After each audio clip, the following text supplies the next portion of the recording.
ay rated SPG. Striktong patnubay at gabay ng magulang ang kailangan. Maaaring may masiselang tema, lengguwahe, karahasan, sexual, horror o droga na hindi angkop sa mga bata.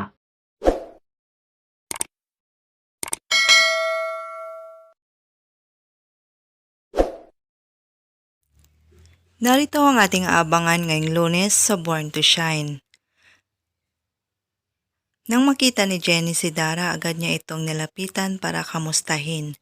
Subalit pinapaalis siya ni Dara at naitulak pa ito. Muntik pang matumba ang ating bida. Hindi naman napigilan ni Menchie ang kanyang emosyon nang makita ang ginawa ni Dara sa kanyang anak. Sinabihan niya si Dara na huwag idamay si Jenny sa problema niya sa kanya at nagkasabunutan nga ang dalawa.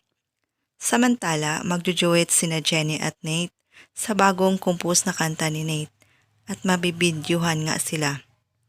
Makikitang may chemistry nga ang dalawa. Samantala, sa kabila ng pakiusap ni Dara sa anak na huwag magtiwala kahit kanino, lalong-lalo na kay Jenny, ay lalo lang naging strong ang friendship ng dalawa dahil sasabihan ni Megan si Jenny na hindi niya lang ito kaibigan.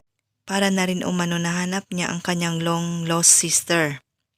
Magkakaroon na naman ng iskandalo dahil sasabihan si Jenny ng taga-suporta ni Dara na kabit ang kanyang nanay. Umalma naman si Menchie at sinugod ang babae. Magkasabunutan silang dalawa.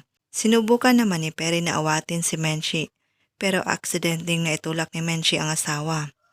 Tumilapon nga si Perry at nawalan ng malay. Agad siyang isinugod sa ospital. May mangyayari kayang masama kay Perry? Abangan!